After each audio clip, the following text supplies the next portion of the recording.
Jajaran pemerintah Kabupaten Muara Enim, Forkopimda, dan masyarakat Muara Enim melaksanakan upacara Hari Kemerdekaan ke-80 tahun 2025 di Lapangan Merdeka. Bupati Muara Enim Haji Edison bertindak langsung sebagai inspektur upacara didampingi Wakil Bupati Muara Enim Haja Sumarni dengan tamu jajaran Forkopimda, veteran, tokoh agama, dan masyarakat.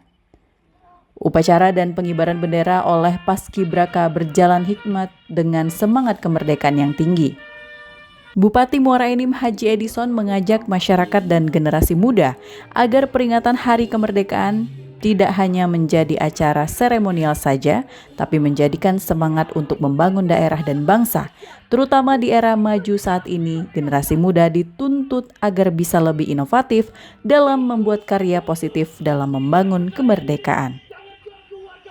Pemerintah juga butuh sikap kritis yang positif para penerus bangsa agar bisa menjadi kontrol sosial dengan berkarya di media sosial akan menciptakan perubahan dengan kondusif di tengah masyarakat.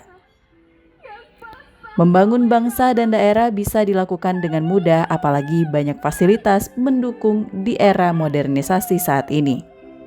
Puncaknya peringatan Hari Kemerdekaan RI yang ke-80. Dari sisi penyelenggaraan upacara tadi, tertib upacara mulai dari pertama sampai terakhir, alhamdulillah. Semangat itu kebanggaan bagi kita, terutama kepada adik-adik paskibraka yang sudah berlatih selama beberapa minggu terakhir dan mereka sudah menunaikan tugas.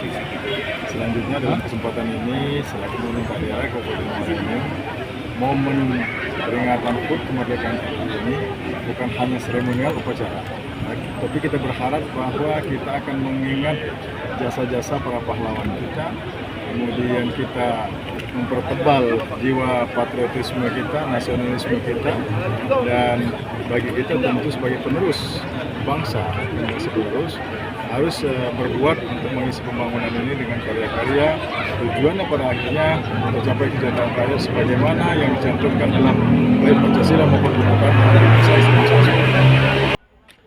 Usai upacara pengibaran bendera merah putih, Bupati, Wakil Bupati Muara Enim bersama Forkopimda memberikan santunan kepada veteran dan janda veteran. Dari Muara Enim, Edwin Syah Satria iNews melaporkan.